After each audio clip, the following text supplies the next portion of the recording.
Hello दोस्तों, नमस्ते। आज की कहानी है बहकावा। आज के ज़माने में इतनी सीधी सादी क्या होना कि तुझे ये सब भी पता नहीं कि तेरा पति कमाता कितना है और अपने घर वालों पर कितना खर्च कर देता है। माँ पूनम अपनी बेटी मुस्कान को समझा रही थी, पर मम्मी शिवांश मुझे कभी भी पैसे देने से मना नहीं करते, मेरी ज़रूरत को पूरा कर देते हैं, फिर भला मैं क्यों रोकूं?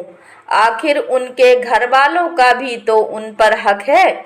मुस्कान ने अपनी मम्मी की बात का जवाब दिया तो उसकी मम्मी पूनम ने अपना सिर पकड़ लिया। अरे कैसे समझाऊं तुझे, तू तो एकदम गंवार की गंवार ही रही, बिल्कुल अपने पापा पर गई है। अरे तेरा पति इतना कमा रहा है कि तेरी जरूरत के साथ साथ अपने घर वालों को दे रहा है, तो सोच उनको देने की जगह कोई प्रॉपर्टी तो बना सकता है। आखिर वो प्रॉपर्टी तेरे ही काम आएगी। क्या मम्मी, क्या फालतू की बातें बोले जा रही हो? आखिर कुछ दिन के लिए आई हूँ तो ये फालतू की बातें क्यों कर रहे हो? वैसे भी मैं इकलौती बहू हूँ। मम्मी जी कहती हैं कि सब कुछ हमारा ही है। अब छोड़ो ना इन बातों को, चलो ना पहले की तरह बाहर कहीं घूम कर आते हैं। बहुत दिन हो गए हैं आपके साथ कहीं बाहर गए हुए, मुस्कान ने कहा। तो पूनम जी चिढ़ते हुए बोली, तू बस घूमने फिरने में ही लगी रहना, जब कुछ नहीं बचेगा ना तो पछताते हुए आ जाना मेरे पास। अरे तेरी माँ हूँ इसीलिए तुझे समझा रही हूँ, तो समझने की जगह तू मुझे समझा रही है। मेरे जैसे समझाने वाला तुझे कोई नहीं मिलेगा। ओहो मम्मी, मैं जब भी आती हूँ आप यही बातें बोलने लग जाती हो।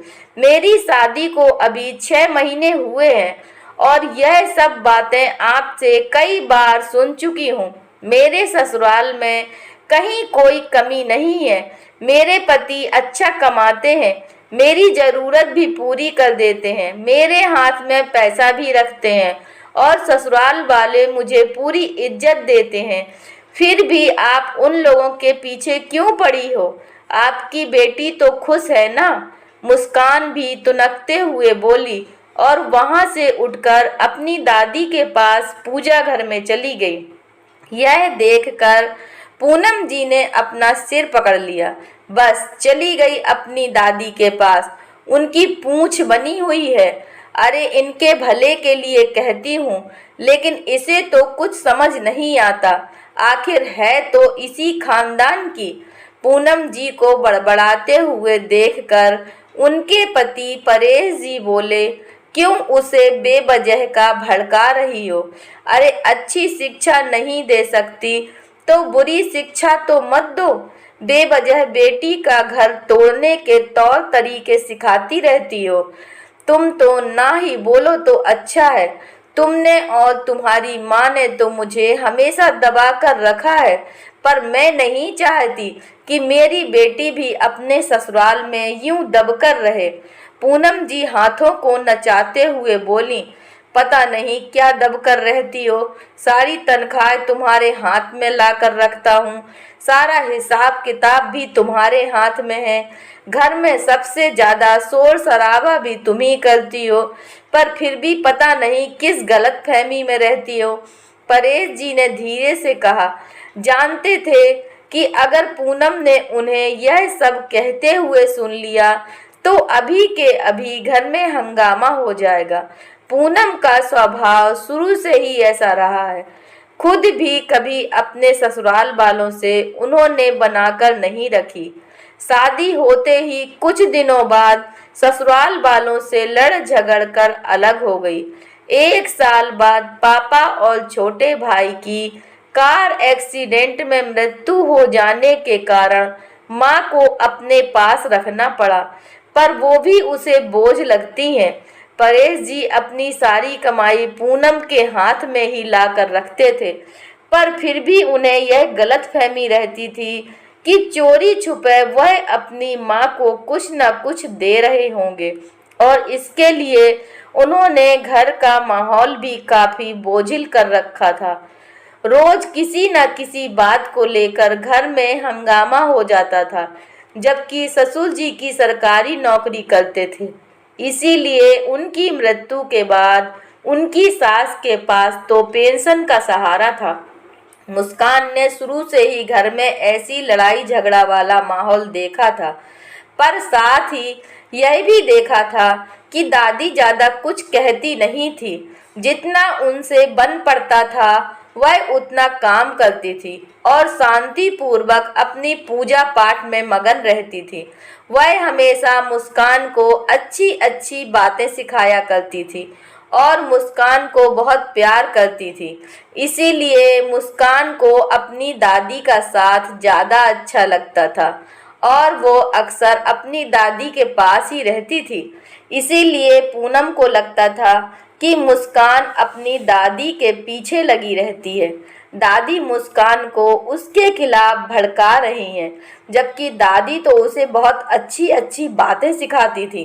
मुस्कान को अपनी माँ के नज़दीक देखकर परेश जी को भी तसल्ली हो जाती थी कि कम से कम बेटी गलत चीज़ें नहीं सीख रही है, दादी उसे अच्छे संस्कार ही दे रही हैं। इसीलिए पूनम कितना ही हंगामा करे वह उसे ज़्यादा कुछ नहीं कहते थे। लेकिन अब तो बेटी की शादी हो गई थी, लेकिन अभी भी पूनम का स्वभाव वैसा ही था। अब जब भी मुस्कान अपने मायके आती थी तो पूनम उसे उसके ससुराल वालों के खिलाफ भड़काती थी। वह मुस्कान को बार बार यही समझाती थी कि अपने पति की सारी कमाई अपने पास ही रखा कर, उस पर तेरा हक है, तेरे ससुराल वालों का नहीं। लेकिन मुस्कान के कानों पर तो जूं तक नहीं रेंगती थी। वह तो उनकी बातों को हंसकर टाल देती थी। अभी पूनम किसी काम से रसोई की तरफ जा रही थी तो पूजा घर में बैठी दोनों दादी पोती की बातें सुनकर वह ठिठक गई। दादी मुस्कान को समझा रही थी, मुस्कान बेटा, तुम अपने ससुराल में इकलौती बहू हो। बेटा, अपने मायके का मान ससुराल में हमेशा बनाए रखना। हाँ, अगर तुम्हारे साथ कुछ गलत हो तो बोलने से पीछे मत हटना, लेकिन बेटा कभी खुद गलत मत करना। आखिर तुम्हारे सास ससुर की भी तुमसे बहुत उम्मीदें होंगी। एक बहू चाहे तो घर को स्वर्ग बना सकती है। हाँ, बस उसे भी दबा दीजिए दूसरों की उम्मीदों के तले। उसे मत जीने दीजिए अपनी जिंदगी। तभी मैं सोचूं, इसे मेरी बात समझ में क्यों नहीं आती। आज भी आपने इसे भड़काना बंद नहीं किया। अचानक पूनम की आवाज़ सुनकर उनकी सास चुप हो गई, लेकिन मुस्कान ने कहा, मम्मी, आप दादी से ऐसे कैसे बात कर रही हो जैसे आप हैं। कम से कम मुझे वैसी बनाने की कोशिश मत कीजिए। क्या मैंने बचपन से नहीं देखा कि आपने घर का माहौल कितना खराब कर रखा है।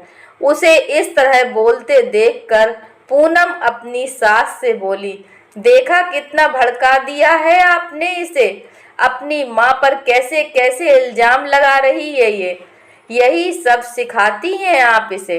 मम्मी, मैं किसी के कहने पर नहीं कह रही हूँ। यह तो मुझे भी दिखता है कि आपने क्या क्या किया है। हाँ, अपनी माँ की सलाह तो तुझे समझ में आती नहीं है। तुझे तो अपनी दादी और पापा की बात समझ में आती है। वैसे भी दबकर रहने वाली बहू तो इन्हें आदर्श बहू लगती है। तुझे अपने ससुराल वालों के सामने दबकर रहना है तो रह, लेकिन यहाँ आकर मुझे समझाने की ज़रूरत नहीं है, वो भी इस औरत के लिए जिसने कभी मेरा घर ढंग से बसने नहीं दिया। पूनम ने मुस्कान से कहा, बहू, तेरा कौन सा घर मैंने नहीं बसने दिया। तू आते ही अलग हो गई, पर हमने तुझे नहीं रोका। ये तो मजबूरी थी कि तुम्हें मुझे रखना पड़ा। मेरा बेटा सारी कमाई तेरे हाथ में लाकर रखता था, मैंने कभी उसे नहीं रोका। तू इस घर में अपनी मर्जी से जैसे चाहे वैसे रहती थी, मैंने कभी तुझे नहीं रोका। यहाँ तक कि तुझसे कभी सवाल भी नहीं किया। पर अब कम से कम ऐसे इल्जाम तो मत लगा। कहते हुए दादी की आंखों में आंसू आ गए। हाँ, बस ऐसे घड़ियाली आंसू बहाकर आपने मेरे बच्चों को अपनी तरफ कर रखा है। बेटी तो बेटी, बेटा भी मेरी नहीं सुनता। वह भी हॉस्टल से आते ही अपनी दादी के आसपास घूमने लग जाता है। मेरे पास तो बैठना भी पसंद नहीं करते मेरे बच्चे। पर मैं इन घड़ियाली आंसुओं से पिघलने वाली नहीं हूँ। पूनम ने निर्मोही होते हुए कहा। बहू पूजा घर में खड़ी होकर ये बातें कह रही है। भगवान ना करे कल को तेरी बहू भी तेरे जैसी ही आ गई, तब तुझे पता चलेगा कि क्या बीतती है जब अपने ही घर में इस तरह की बातें सुनने को मिलती हैं। पूनम की सास ने कहा।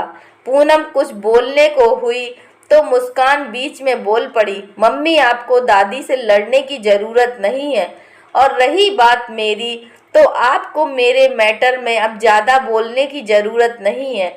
मुझे अच्छे से पता है कि मैं अपने ससुराल में किस तरह से रहूँगी। आप अपना ससुराल संभालिए और मुझे मेरा ससुराल संभालने दीजिए। मैं आपकी बातों से बहकने वाली नहीं हूँ।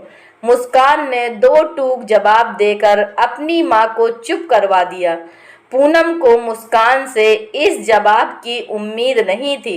इससे वह और ज्यादा तिलमिला गई थी, पर कुछ बोली नहीं। आखिर पूरे घर के लोग एक तरफ और वह अकेली एक तरफ। पूनम को यह बिल्कुल नहीं लगता था कि वह अपनी बेटी को बहकाकर उसका घर तुड़वा रही है। उन्हें तो आज भी यही लगता था कि वह अपनी जगह पर बिल्कुल सही है। उनके घर वालों ने, खासकर उनकी सास ने, उनकी बेटी को उनके खिलाफ बातें बताकर बहका दिया है। दोस्तों, अगर यह कहानी आपको पसंद आई है तो कृपया लाइक कीजिए, शेयर कीजिए, और चैनल पर नए हैं तो चैनल को सब्सक्राइब कीजिए। धन्यवाद।